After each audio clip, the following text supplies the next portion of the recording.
Olá, bem-vindos. Estamos começando o Live News desta semana. Nosso assunto de hoje é a Justiça do Trabalho. 80 anos. Estamos recebendo o ministro Ives Gandra Filho, ministro do Tribunal Superior.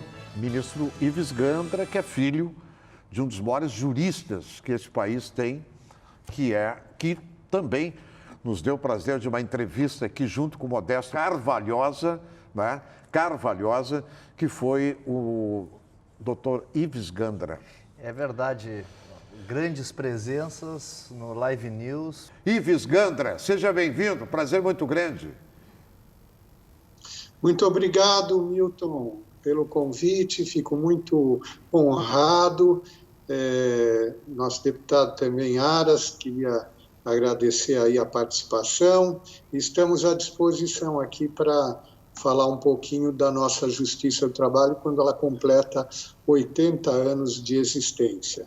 Bom, eu já dei início, né? Eu acho que o Milton já fez aqui as homenagens, né? Poucas, perto da história, do currículo, não só o seu, do seu pai, a família toda dedicada à justiça, ao direito. 80 anos da Justiça do Trabalho. Eu queria aproveitar o conhecimento do ministro Ives Gandra para saber, ao longo desses 80 anos, ministro, essa Justiça do Trabalho, primeiro assim, 80 anos da Justiça do Trabalho são quase 500 anos, né? 400 e tantos anos sem a Justiça do Trabalho. Como eram as relações, ministro Ives Gandra, no Brasil? Era tudo escravidão? Como se dava na prática antes da Justiça do Trabalho? Porque eu acho muito interessante. Começou a regulamentar, nós começamos a ter aí os direitos dos trabalhadores, mas vivemos mais de 400 anos sem leis trabalhistas, sem justiça. Eu gostaria que, antes de nós entrarmos, né, nos dias de hoje, apropriadamente, né, o senhor pudesse dar um pouquinho, falar um pouquinho dessa história que culminou, né, há 80 anos atrás com a criação da Justiça do Trabalho. Milton, é muito simples. Da mesma forma que o direito do trabalho ele surge depois da Revolução Industrial, uma vez que é necessário tutelar os principais direitos do trabalhador a partir da linha de produção, o desenvolvimento de uma produção em que o trabalho humano ele é muito mais exigido e é necessária essa proteção. Nós tivemos, por exemplo, em Carreram Novarum, 1891, já falando um pouquinho do que seria a justiça social, como distribuir de forma equitativa os frutos da produção entre o capital e o trabalho. No Brasil, sempre a defasagem é um pouco maior. A Justiça do Trabalho foi criada por Getúlio Vargas, e começou no dia 1º de maio de 1941, exatamente quando o Brasil começou a sua industrialização. Depois da criação da Justiça do Trabalho, a partir de 1941, nós temos aí comemorando 80 anos, as tecnologias foram se desenvolvendo. Nós tivemos recentemente, no ano de 2017, a reforma trabalhista e se deu, vamos dizer assim, uma grande modernização na legislação do trabalho. Muitas formas de contratação não estavam previstas. Nós vemos toda a questão da terceirização, que não tinha disciplina jurídica nenhuma. Depois nós vimos todas essas novas tecnologias surgindo, necessidade de se regulamentar tudo isso. Então, a reforma trabalhista deu esse avanço em termos de modernização na legislação do trabalho, exatamente por causa da modernização das formas de trabalho. Pois bem, foi muito providencial que em 2017, por exemplo, tivesse sido regulamentado o teletrabalho. E, recentemente, há 2, 3 dias atrás, nós tivemos a edição de 2 medidas provisórias pelo governo a 1045 e a 1046, nos mesmos moldes praticamente, com algumas alterações, em relação à medida provisória 927 e 936 do ano passado, com auxílio emergencial, com possibilidade de suspensão do contrato de trabalho, com possibilidade de redução de jornada e de salário, e muito disso, né, nessa última medida provisória, essa 1045-46, se falando bastante mais do teletrabalho. Então, com isso, nós vemos como nós tivemos condição de enfrentar uma pandemia com, vamos dizer assim, um arcabouço legal apropriado, comparando até com outros países que adotaram outras formas e outras soluções, mas também com uma justiça bem preparada para receber a quantidade de demandas que sempre cresce.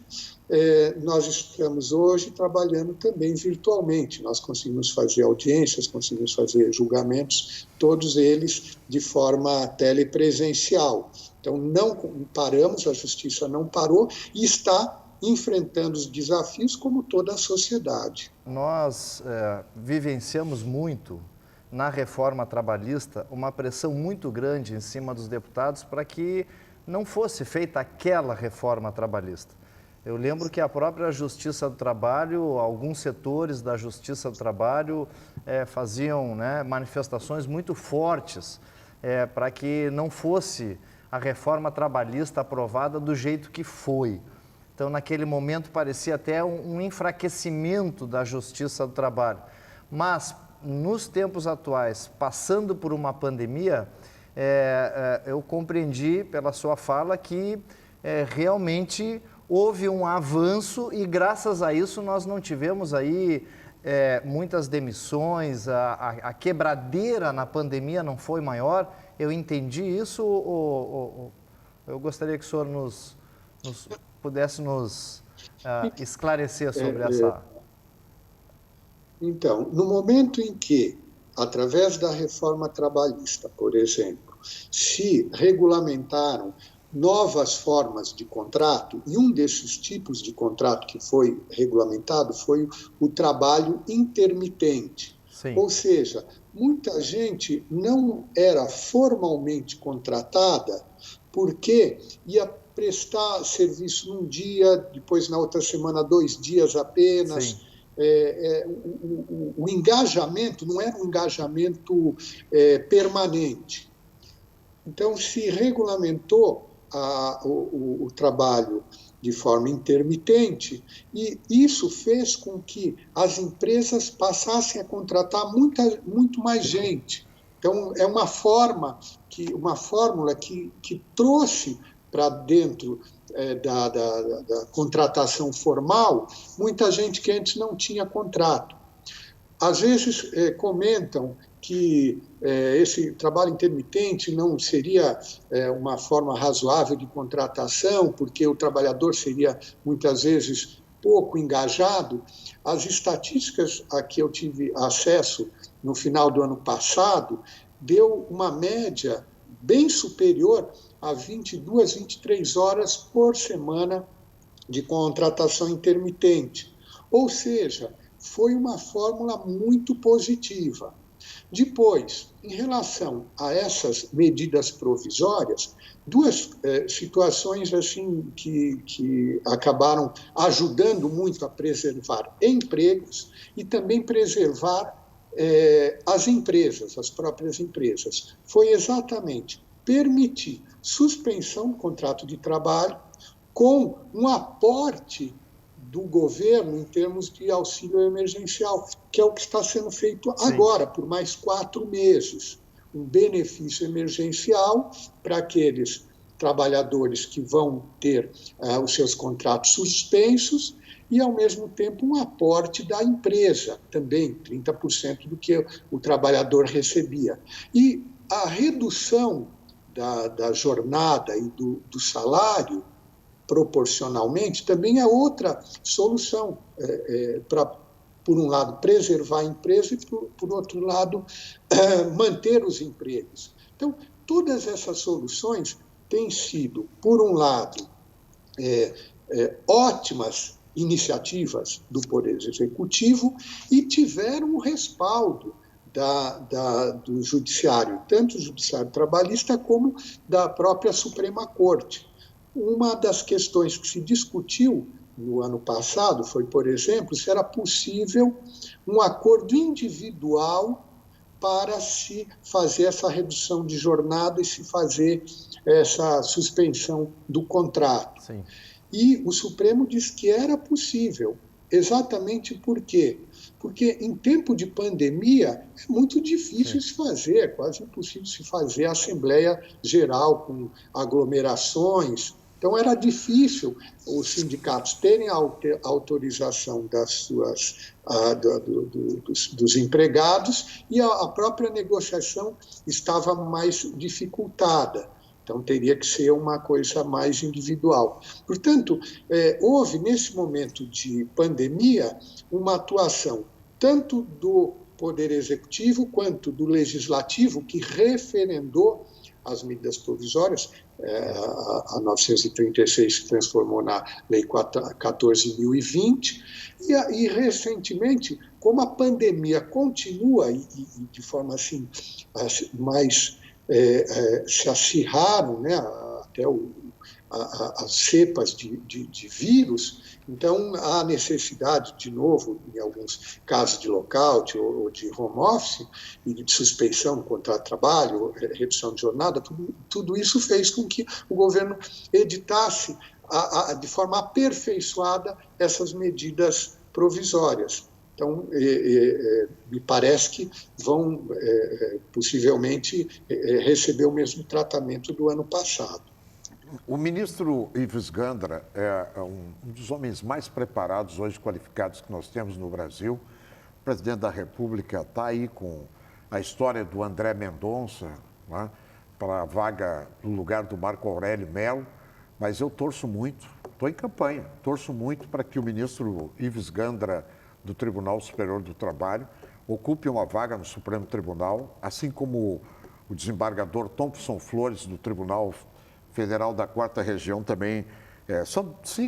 São dois nomes que amanhã ou depois estarão no STF, eu não tenho dúvida disso, e vai mudar completamente, vai resgatar a imagem da Suprema Corte, que está passando por um problema muito sério neste momento. Mas eu queria entrar numa questão aí que eu acho que é importante, que o ministro pudesse esclarecer para nós, Lara, e para os nossos telespectadores, como é que funciona a Justiça do Trabalho, porque nós temos a Justiça Comum, que vai primeira instância, segunda instância, Tribunal de Justiça, terceira, que é o STJ, e último recurso, o STF.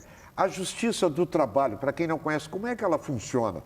Ela sai da primeira instância e vai direto para o TST ou tem um caminho intermediário, ministro Ives Gandra?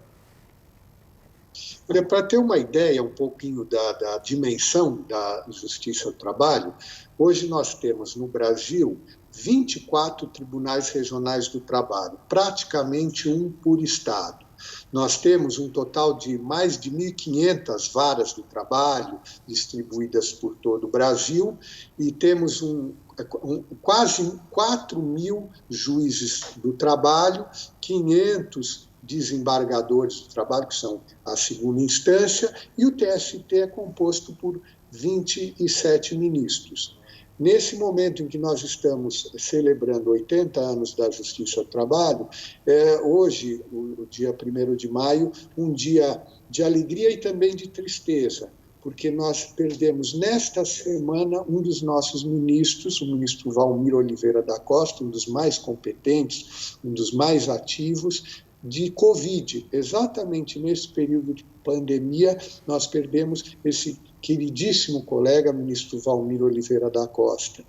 E, ao mesmo tempo, essa justiça, que recebe um total de em torno de 3 milhões e meio de ações por ano, hoje tem no seu órgão de cúpula quase 500 mil de recursos para julgar.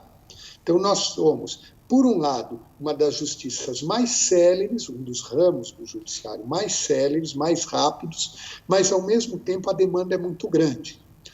É certo que depois da reforma trabalhista houve uma queda substancial de demanda, em torno de 30%.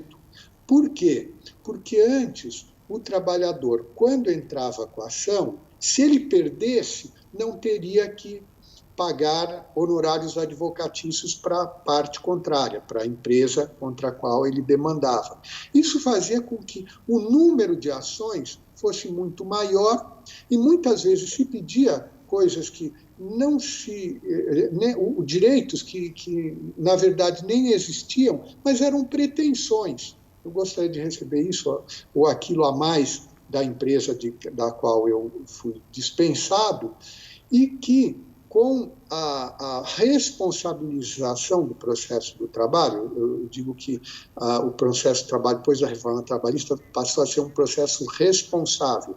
Aquele que demanda vai responder por aquilo que pedir. Se ele não tem como provar o que ele não tem, que ele direito está pedindo alguma coisa que não tem direito, ele vai ter que pagar os honorários da outra parte, que teve que contratar advogado. Então, isso fez com que reduzisse um pouco a demanda. Mas, mesmo assim, hoje ainda a demanda é muito grande para esse número de magistrados, e hoje também, que nós estamos celebrando os 80 anos da Justiça do Trabalho, que eu parabenizo todos os que a integram, ministros, desembargadores, juízes, servidores. Nós temos só de servidores 40 mil servidores da Justiça do Trabalho. E, em termos de terceirizados, perto de 11 mil terceirizados. Então, é uma grande família procurando prestar esse serviço à sociedade, que é compor os conflitos trabalhistas na linha do artigo 766 da CLT, que eu acho que é um artigo muito importante, que ele diz que nessas demandas o juiz do trabalho deve dar a justa retribuição, a justo salário ao trabalhador e a justa retribuição à empresa. Quer dizer, saber distribuir equitativamente os frutos da produção.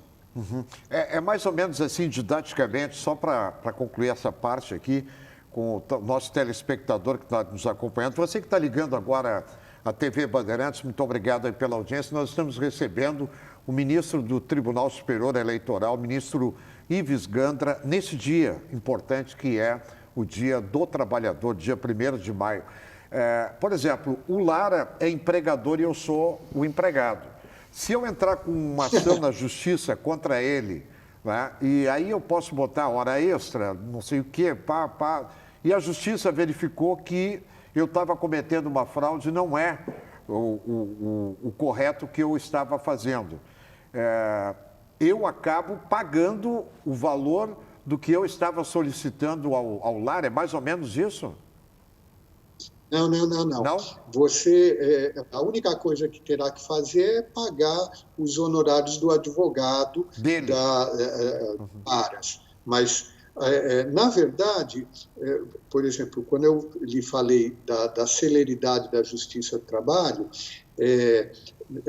recentemente, depois da reforma trabalhista, só para ter uma ideia, com a forma mais célere de tramitação, eu consegui julgar aqui no TST um processo que tinha começado na primeira instância 11 meses atrás. Isso, em termos de justiça, é muito rápido. Passou por um juiz, passou pelo TRT, veio à minha mão e, com esse critério de transcendência que nós selecionamos o que nós vamos julgar aqui no TST, eu pude dizer, esse é um processo que não tem transcendência, porque é um valor pequeno, mantive a decisão do TRT e já encerrou o processo, não teve nem que ir para o Supremo Tribunal Federal. Seria, vamos dizer assim, uma quarta instância. Ministro, hoje todos os processos da Justiça Trabalhista são processos eletrônicos. Não há mais papel, a não ser aqueles processos antigos da Justiça Trabalhista. Ou ainda pode haver, né, a opção de processo papel. Nós hoje estamos sentindo aqui uma dificuldade muito grande na justiça comum.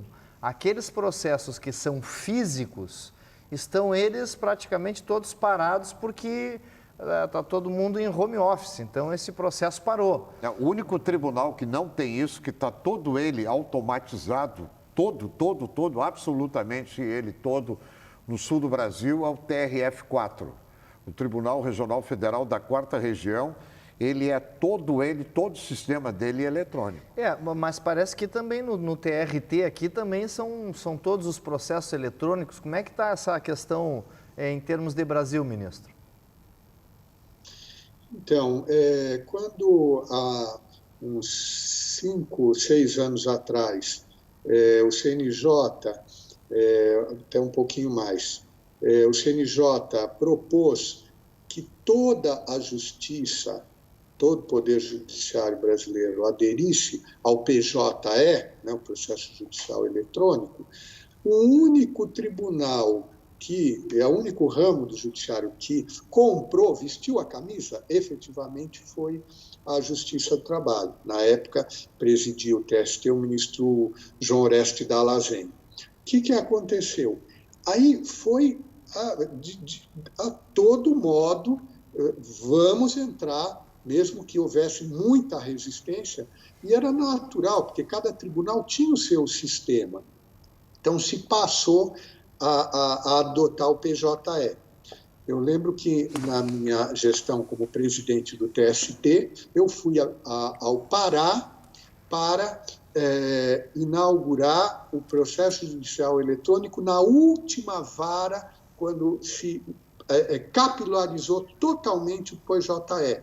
Ou seja, na minha gestão já havia realmente a Justiça do Trabalho entrado integralmente no PJE. Ou seja, hoje, a única justiça em que tudo é eletrônico é realmente a Justiça do Trabalho. A justiça que está integralmente no século XXI é a Justiça do Trabalho. Então, nós temos muito que comemorar nesses 80 anos da Justiça do Trabalho. Uhum. Nós vamos fazer um intervalo. E nós voltamos em seguida. Voltamos com Zafari e Bourbon. Economizar é comprar bem. Todos os dias, faça sol ou faça chuva, os Nakamura se encontram para cultivar esses lindos tomates vermelhinhos. Os mesmos que a Alice nunca deixa de comprar quando vai no Zafari. E sabe por quê? Porque de uns tempos pra cá, o Paulo Roberto se revelou um pizzaiolo de mão cheia. A vida acontece quando você se encontra. Estamos de volta com Live News, na companhia agradável do ministro Ives Gandra Filho, filho deste grande jurista, que eu sou fã de carteirinha do ministro Ives Gandra, mas também sou fã de carteirinha do Dr. Ives Gandra, que é um... E os trabalhadores da nossa plateia virtual, trabalhadores e trabalhadoras, né? Empresários, empresárias, micro e pequenos, aqueles que fazem, né, o emprego e fazem a roda girar no país, muitos deles aqui na nossa plateia virtual, Milton. Eu estou aqui já enxergando aqui, já com mate aqui, ó, chimarrão na mão, a Melina Lemos. A Melina está lá em Livramento, na fronteira do Brasil com o Uruguai.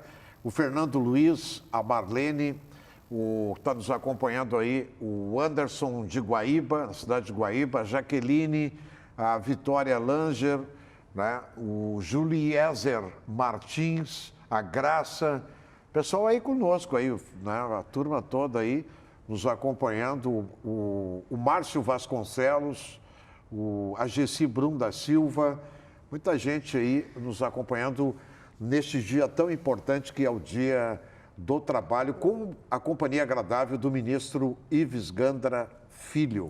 Dando que eu quero aula transmitir, aqui para nós. E eu quero aproveitar aqui e transmitir os meus sentimentos, né, pela passagem do ministro que faleceu essa semana e pedir ao ministro que possa também, Lara, nos colocar aí as comemorações dos 80 anos, o que vai ter no Brasil com relação à Justiça do Trabalho, né, Lara? É importante, né? O que está planejado aí para comemorar esses 80 anos? Como vai ser, ministro?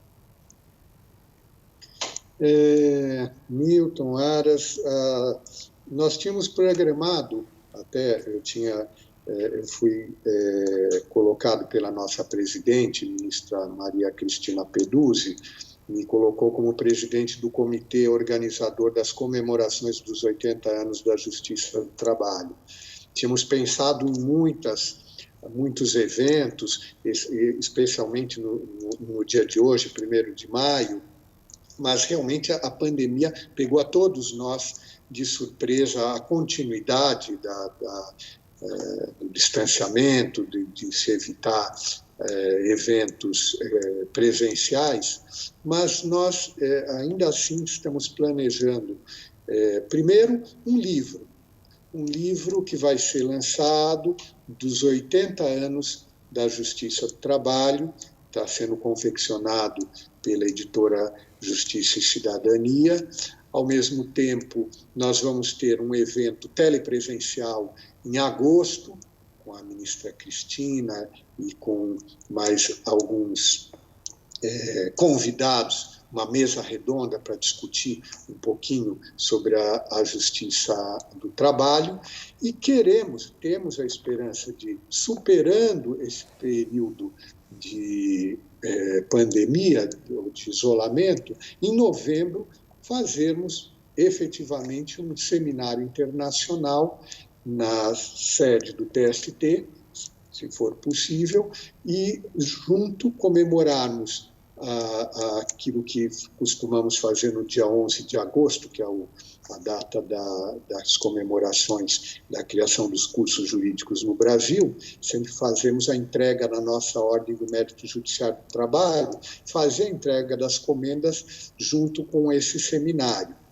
Agora, vamos ter, já anuncio aqui, Milton, estamos lançando o nosso prêmio de jornalismo para aqueles que quiserem fazer reportagens sobre a Justiça do Trabalho. Está sendo lançado o nosso prêmio de jornalismo e a partir desse prêmio, das reportagens que forem feitas, nós podemos divulgar ainda mais a história da nossa justiça.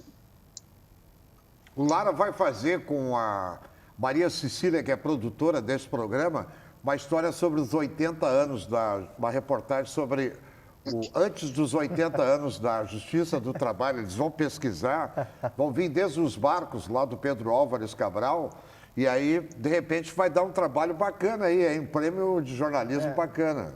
É importante conhecer a história para poder se preparar para o futuro, né, ministro? Mas nós estamos conhecendo a história aqui. Realmente, eu tenho uma curiosidade, ministro, e muito se fala sobre a legislação trabalhista em países de primeiro mundo. Vamos lá, Estados Unidos. Então, o pessoal fala, olha, o brasileiro sai daqui cheio de regras, né, trabalhistas, protetivas do trabalhador, e aí vai para os Estados Unidos e lá realmente são poucas, né, digamos, as regras protetivas. Lá tem que trabalhar mais, não tem final de semana, não tem feriado, trabalha por hora, ganhou, férias, não tem férias, 13º, não tem 13º. Eu gostaria, assim, até para desmistificar um pouco disso, ministro, comparando a nossa legislação trabalhista já reformada nos últimos anos com a legislação trabalhista de países de primeiro mundo, como os Estados Unidos, por exemplo, que muitos brasileiros saem daqui para tentar a sorte, né, e fazer algum dinheiro na América do Norte. Se comparado as duas legislações, ministro, a nossa legislação ela ainda é mais, digamos, protetiva do que a legislação americana? Antes do ministro responder, eu não conheço o ministro dos Estados Unidos. Agora, falo de cátedra do Canadá, porque tenho 3 filhos que se formaram no Canadá, moram lá, não voltam mais para o Brasil, trabalham lá, e não dá nem para comparar com a legislação trabalhista brasileira. O Canadá está 500 anos na frente, na minha opinião, não sei, né? Mas vamos... E aí, qual é a sua avaliação, ministro? Então, fazendo uma comparação mais ampla, né, não só com os Estados Unidos e Canadá, mas também pegando a própria Europa, a gente pode dizer que essa reforma trabalhista ela seguiu muito as reformas trabalhistas que houve na Europa logo antes, né? que houve em Portugal, principalmente Portugal, Espanha, França, Itália e Alemanha. Nesses países, a espinha dorsal das reformas foi a chamada Flexicurity, que o que mais protege o trabalhador não é uma legislação escrita que vem do Estado e muito protecionista. Por quê? Porque em momentos de crise econômica, se as empresas não têm condição de assegurar todos esses direitos ao trabalhor, o que acaba acontecendo? Ela passa a não contratar, ou vai ter que despedir, ou vai ter que fechar as portas. O que fez o Brasil na reforma de 2017? Assim, a espinha dorsal da reforma foi prestigiar a negociação coletiva. Aquilo que depois se convencionou chamar de prevalência do negociado sobre o legislado. O que significa? Significa que o trabalhador, através dos seus sindicatos, e a empresa sabem muito melhor o que lhes convém do que o Estado legislador ou o Estado juiz. Então, isso aí é muito mais... Quando a gente tenta comparar, por exemplo, a legislação brasileira com a americana, é muito difícil comparar com a americana. Os países que eu citei, da Europa, são todos do sistema romano-germânico, de direito codificado, de direito mais estabelecido por lei. Nos países de tradição anglo-saxã, anglo-americana, o que nós temos é pouca legislação e muita jurisprudência, pouca intervenção do Estado e muita negociação entre as partes. Então, é muito na base dos acordos, convenções coletivas. Agora, essa é vamos dizer assim, a grande, vamos dizer assim, o melhor do que foi feito na reforma trabalhista. Então, por exemplo, só para ter uma ideia, teve o artigo 611A e 611B, foram acrescentados à CLT, e veja que interessante, no 611A se arrolam 15 direitos trabalhistas que são passíveis de flexibilização, ou seja, eventual redução do direito num momento de crise. Mas, ao mesmo tempo, o 611B estabelece 30 direitos que não são passíveis de redução, em qualquer hipótese. Então, isso dá uma segurança para o trabalhador, dá uma margem, parâmetros de negociação muito mais concretos para as empresas e para os sindicatos. Agora, isso, portanto, no meu modo de ver, é um diferencial que nós estamos avançando em termos de resolver os problemas trabalhistas, não tanto com uma imposição do Estado, mas da negociação entre as partes que sabem muito melhor o que lhes convém e onde aperta o sapato. Eu não conheço lugar no mundo que tenha mais sindicatos do que o Brasil. O Brasil tem mais de 15 mil sindicatos espalhados, tem os sindicatos dos sindicatos, uma verdadeira... O número de sindicatos é muito grande no Brasil. Eu não sei até que ponto, e aí eu levanto para o senhor, isso atrapalha ou ajuda, porque eu não conheço nenhum país que tenha tantos sindicatos como o Brasil. Então, o Milton, o que acabou acontecendo também na reforma trabalhista, uma coisa que realmente surpreendeu a todos, a aprovação pelo Congresso Nacional, então se via que era uma coisa que estava lá latente, que foi acabar com a contribuição sindical obrigatória de todos os trabalhadores. Então, existiam dois pilares na Constituição brasileira que faziam com que praticamente você estimulasse a proliferação de sindicatos, que era, primeiro, o princípio da unicidade sindical. Um sindicato por categoria, por base territorial. Então, só pode ter um sindicato. Uma vez criados esses sindicatos, os outros já não tem, não há possibilidade, não existe economia de mercado em termos de sindicatos. E, por outro lado, esse sindicato, uma vez criado, tinha garantia de receita, independente de se ele prestava bons ou maus serviços para os trabalhadores, se ele defendia bem os trabalhadores ou não. Então, o que acabou acontecendo? Enquanto nos Estados Unidos e na Argentina, para ver, né, no América do Sul e América do Norte, no máximo, em torno de 200 sindicatos, 190 sindicatos em cada um desses países, no Brasil 17 mil sindicatos. Não tinha cabimento uma coisa dessas. O que está acontecendo depois da reforma trabalhista, depois que o Supremo Tribunal Federal referendou, dizendo que a contribuição sindical tem que ser realmente voluntária, não é inconstitucional se estabelecer essa contribuição que seja só voluntária, os sindicatos estão reduzindo, estão se aglutinando. Sim. E agora nós vamos ter, com o passar do tempo, uma representação sindical, primeiro, realista, né? Não inflacionada, não inchada, e, ao mesmo tempo, que vai prestar melhores serviços aos trabalhadores.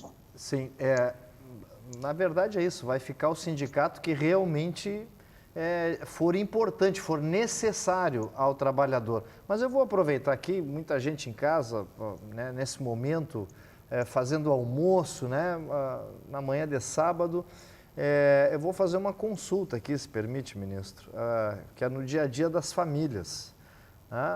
Por exemplo, a família lá tem uma funcionária, né, uma empregada doméstica, que há pouco tempo, né, há poucos anos, conseguiu se trazer os direitos trabalhistas, né, carteira assinada, empregada doméstica, todas têm que ter, enfim, né, conseguiu se trazer isso também para a regulação trabalhista, digamos, mais ordinária. Mas está na pandemia.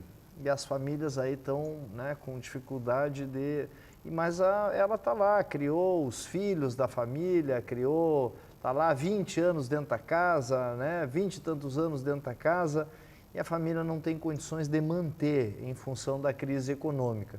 Mas também não quer perder aquela pessoa. Daqui a pouco quer fazer uma redução de jornada, né, quer diminuir, diminuir dias por semana, não dá para ficar a semana inteira. Isso é possível ou não? Ou precisa primeiro encerrar aquele contrato e depois formatar um outro contrato, ministro? Porque tem muita gente nessa situação que não sabe o que fazer. É perfeitamente possível adotar aquilo que está previsto na medida provisória, nessas duas medidas provisórias, a 1045 e 1046. Por quê? Porque está prevendo o acordo individual. E, claro, é muito difícil, né, em caso de empregada doméstica, você querer um acordo coletivo de Sim. trabalho, um sindicato das empregadas domésticas para fazer acordo com quem? Com o sindicato das donas de casa, né? Uma coisa muito mais difícil. Sim. Então, nesses casos, pode-se perfeitamente fazer. Exatamente porque o que nós verificamos nesse período? Exatamente por causa do deslocamento, às vezes o medo de se contrair o Covid no transporte público. Então, o que aconteceu? Muitas donas de casa dispensaram mesmo, ou dispensaram, acabaram com o contrato de trabalho, ou continuaram pagando, mas esperando que logo passasse. Eu lembro que quando começou a pandemia eu imaginava, vai ser uma quarentena, 40 dias, nós estamos mais de ano. Sim. Agora, é interessante que há muitas possibilidades. A 1046, por exemplo, ela prevê antecipação de férias, ela prevê antecipação de feriados, ela prevê banco de horas. Então, tem muitas possibilidades que esse acerto direto da empregada com a dona de casa pode ser feito, mas é importante que seja feito no papel. Certo. E que é uma cultura que tem no Brasil, né? Porque nos Estados Unidos, no Canadá, não tem empregada doméstica, né? Dificilmente você encontra empregada doméstica. São os latinos, cultura né, do Milton? Brasil. Quem trabalha mais como babá, empregado doméstica, são latinos. Agora é importante, veja o seguinte, a empregada só vai poder fazer jus aos benefícios que o governo está oferecendo, que no fundo é receber, vamos dizer assim, como se ela vai receber o seguro-desemprego, mas a título de benefício emergencial, pode ser até 4 meses, né, a partir de agora, mas tudo isso depende, obviamente, dela obter o papel da sua empregadora, com quem a contratou, com carteira assinada, para poder depois receber esses benefícios. Uhum. Eu queria perguntar para o ministro Ives Gandra Filho, ministro do TST, nesse Dia do Trabalho, né? Quais são os pontos assim fundamentais que o senhor acha que o Brasil precisa avançar, ministro, para gerar mais, digamos assim, emprego nesse momento tão difícil que nós estamos enfrentando aí, né? E flexibilizar mais, facilitar mais a vida do empregador e do empregado? Tem alguns pontos assim que o senhor acha que ficaram para trás, que podem ser colocados, ou ainda o senhor está em estudos? Eu acho que uma das coisas que nós todos estamos assistindo, que me impressiona bastante, é ver como, de fora, se vê o Brasil como um grande potencial de produção e de empregabilidade. Para mim, todos esses leilões que têm sido feitos de infraestrutura, comandados aí pelo ministro Tarcísio, né, com a participação da secretária de PPI, a doutora Marta Sellier, todos esses leilões, o que se tem conseguido de investimento mostra que empresas estrangeiras, outros países, veem o Brasil como um grande potencial de investimento. É verdade. Agora, o que nós precisamos mais? Gerar segurança jurídica. Certo. O que nós vemos muitas vezes é que, e a reclamação em geral de empresas multinacionais, é que no resto do mundo elas têm 20, 30 ações trabalhistas e a filial do Brasil tem 3.000, 4.000 ações trabalhistas. Então, alguma coisa está errada. Nós não estamos ainda conseguindo oferecer uma segurança jurídica, porque o que eu vejo, assim, uma coisa que nós precisaríamos realmente fazer uma autocrítica, fazer um exame, é que o excesso de ativismo judicial no Brasil faz com que o judiciário se substitua ao legislativo, vamos dizer assim, defira vantagens que não estão previstas em lei.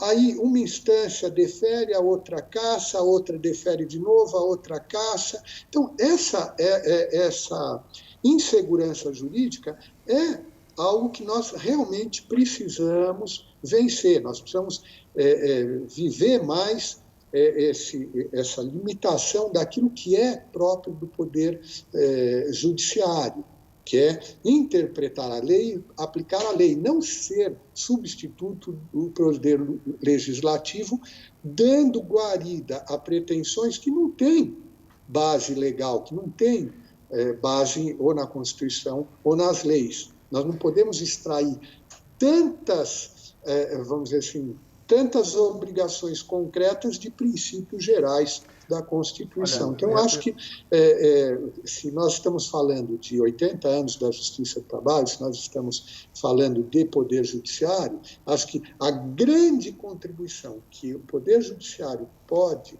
dar ao Brasil nesse momento é segurança jurídica.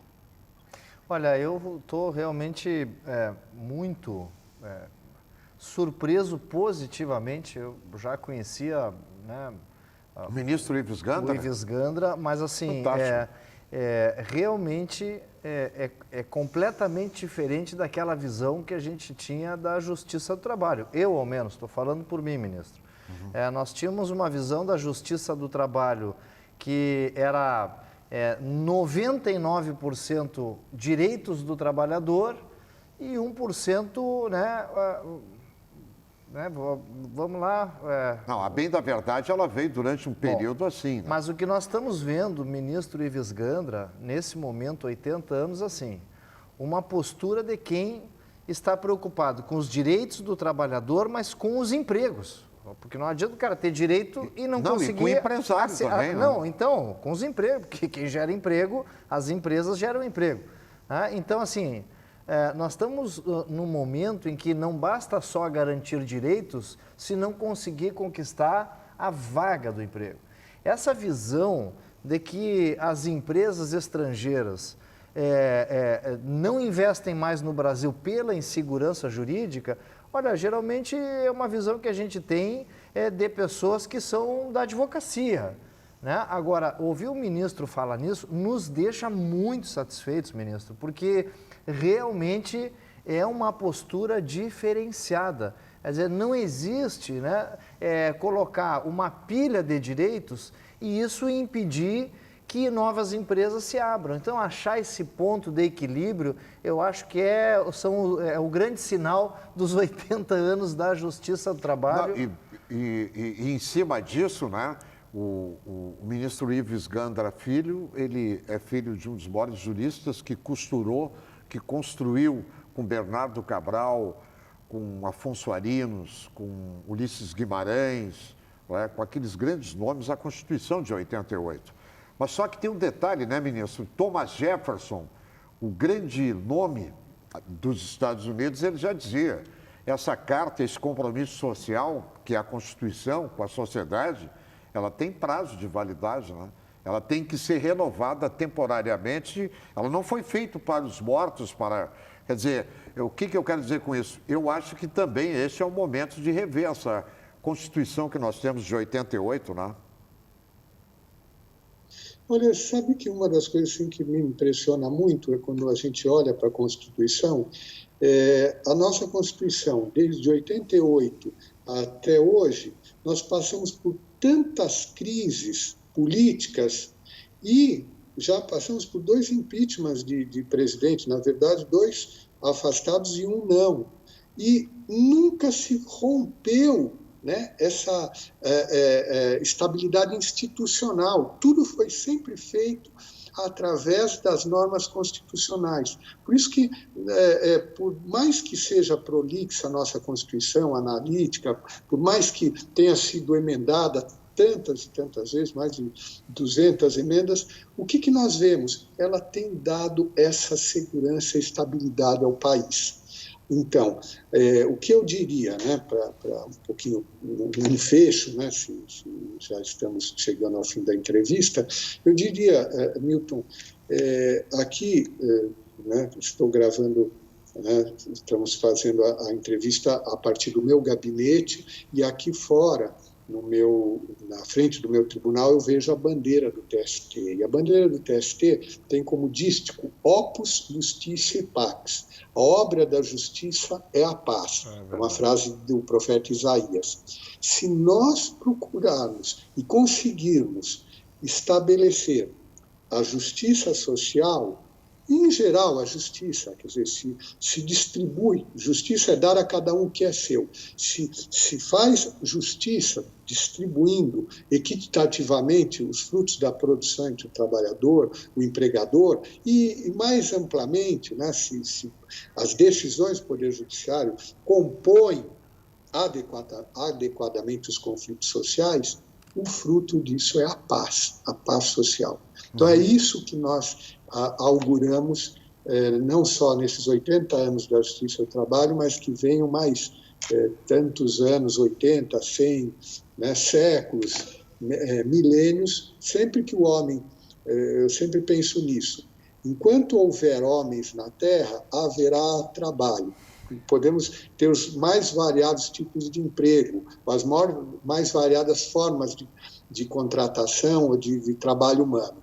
Mas o importante é que haverá trabalho, haverá justiça do trabalho. E essa justiça tentará cada vez compor melhor o conflito trabalhista, fazendo com que ele muitas vezes já se resolva no seu nascedouro, muitas vezes até por uma legislação cada vez mais moderna, aperfeiçoada e adequada. Eu torço, sabe, ministro Ives Gandra, e o telespectador, quem me acompanha há muitos anos, sabe do jornalismo crítico, polêmico, opinativo que eu faço, né? Mas o meu sonho é ter homens como o senhor na Suprema Corte do nosso país, porque existe uma palavrinha na bandeira, né? Eu sou apaixonado pela bandeira verde e amarelo, está escrito ali ordem e progresso. E eu gostaria, antes de ir embora dessa passagem terrestre, ver o meu país um pouco mais com ordem e progresso, porque nós estamos vivendo uma inversão de valores e, olha, um momento muito difícil, viu? Muito difícil, Lara. E homens como o Ives Gandra, né, como Thompson Flores, como o pai do ministro Ives Gandra, eu torço, eu tenho certeza que é uma questão de tempo, nós teremos esse ministro do TST como nosso ministro do Supremo Tribunal Federal. Bom, então já estamos no final do programa e eu preciso chamar aqui, ministro, antes das suas considerações finais, um intervalo. Nossos patrocinadores Zafari e Bourbon, economizar é comprar bem. Então, 1 minuto e já voltamos para as considerações finais do ministro Ives Gandra Filho. Bem cedinho, os Schneider encontram a Estrela e a Duquesa, que produzem um leite fresquinho e nutritivo que a Laurinha sempre encontra quando vai no Zafari. A novidade é que, de uns tempos pra cá, o maridão aprendeu a fazer panquecas maravilhosas. E mais, virou malabarista. A vida acontece quando você se encontra.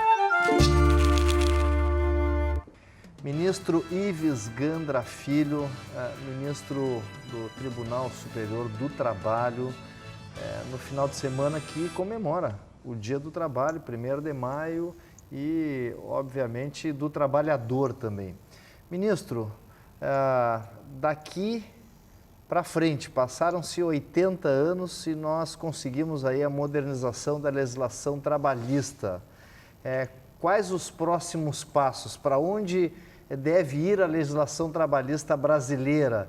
Qual o modelo que nós devemos perseguir aqui, ministro?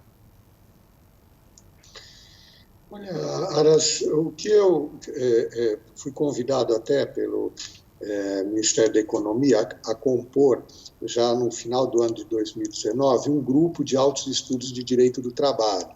Nós apresentamos até ao ministro Paulo Guedes algumas opções, e na verdade, o que sentimos é que a própria reforma trabalhista podia avançar um pouquinho em um ou outro ponto, até no desejo do próprio, na época, o relator da reforma, o deputado Rogério Marinho, hoje ministro do Desenvolvimento Regional.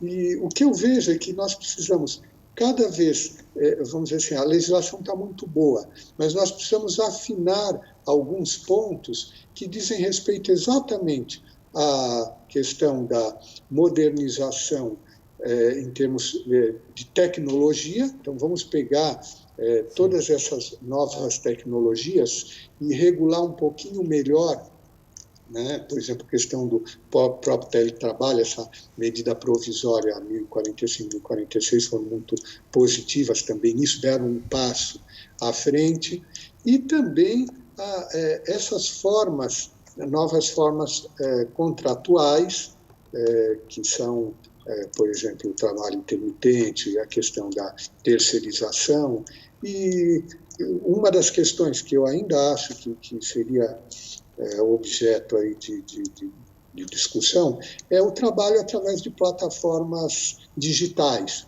há muita discussão. Nós aqui no PSP já decidimos que não há relação de emprego entre o motorista de Uber e a plataforma do Uber que ele utiliza, mas a gente vê que aqui e ali ainda há discussões em torno disso. No mundo, em alguns países se reconhece a relação de emprego.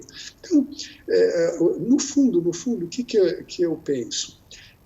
Nós estamos vivendo a quarta reforma, a quarta revolução industrial. O que é essa quarta? Nós trabalhamos tudo digitalmente, tudo virtualmente, né? Quando a gente vê o livro sobre o mundo plano, né, onde você pode digitalizar um trabalho, você pode prestar em qualquer parte do mundo e pode prestar por qualquer pessoa, né? Você pode terceirizar, quarteirizar. Então, tudo isso aí, para se dar segurança jurídica para trabalhador, para empregador, é preciso que tanto o legislativo vá estabelecendo regras que sejam bastante claras, como a jurisprudência interpretando sempre essas regras de forma a compor o conflito e não acirrar o conflito. O que eu sinto, às vezes, é que algumas decisões são inexequíveis. Se realmente nós formos... Vou dar um exemplo. Se nós formos admitir, por exemplo, que Covid é doença ocupacional em todas as profissões, né, realmente é difícil ser empregador no Brasil ou no mundo, porque todo mundo está sujeito a Covid e pode pegar em casa. Então, eu admito que seja uma doença ocupacional na área de saúde, mas em outras áreas eu acho difícil. Por quê? Porque nós não sabemos onde a pessoa pegou em casa, pegou numa festa, né? E o empregador fica inseguro. Outro exemplo, agora nós estamos em home office, né? Dizer que, por exemplo, a pessoa caiu, se machucou em casa, vai ser considerado como acidente de trabalho? Bom, se ela está sentada, ela não vai se quebrar. Agora, se está caminhando dentro de casa, tropeçou ou se machucou tomando banho, você vai dizer, não, estava trocando de uniforme, não, era à disposição do empregador. Então, quanto mais claro for a legislação, e por outro lado, quanto mais vamos dizer, equilibrada forem as soluções, mais seguro será para as relações trabalhistas. Então, eu vejo assim, que nós precisamos adequar nossa legislação, nossa jurisprudência a essa quarta revolução industrial. Ministro Ives Gandra, muito obrigado pela aula, muito obrigado pela paciência aqui de trazer, né, a legislação trabalhista esmiuçada, os caminhos da legislação trabalhista, né? Quero aqui também parabenizar todos os trabalhadores, trabalhadoras no dia de hoje e aqueles que são, sim, os empresários que também são trabalhadores, né, do outro lado da empresa, porque sem uma mão ao trabalhador e outra ao empresário, não conseguiremos jamais evoluir nas relações de trabalho. Então, fica aqui meus parabéns, Milton. Estamos chegando no final do programa, agradecendo aqui o ministro Ives Gandra e aos telespectadores. Ives Gandra, muito obrigado pela gentileza, pela atenção, né? O senhor é um exemplo de agente público que o Brasil precisa. Precisamos de mais Ives Gandra. E receba nesse dia 1º de maio os nossos cumprimentos, o reconhecimento pelo trabalho da Justiça do Trabalho. E eu quero aproveitar a oportunidade para dizer ao telespectador e dar um recado. Por favor, você aí que está querendo destruir o Brasil, você de esquerda, de direita, de centro, você da imprensa, deixa o homem trabalhar, deixa o presidente trabalhar. Tem eleições no ano que vem, pelas vias normais da democracia. Esse é o caminho. Ministro Ives Gandra, muito obrigado mais uma vez. Um abraço fraterno. Eu que agradeço, Milton, deixo um abraço para você, para o Aras, para todos os trabalhadores brasileiras, e também queria parabenizar todos os magistrados, servidores da Justiça do Trabalho, procuradores do trabalho, advogados trabalhistas, enfim, todos aqueles que procuram promover e serem agentes dessa justiça social no Brasil. Muito obrigado. Live News de hoje fica por aqui. Se você quiser rever esse programa, acesse o canal YouTube/Live News RS. Até a próxima semana, aqui na tela da Band.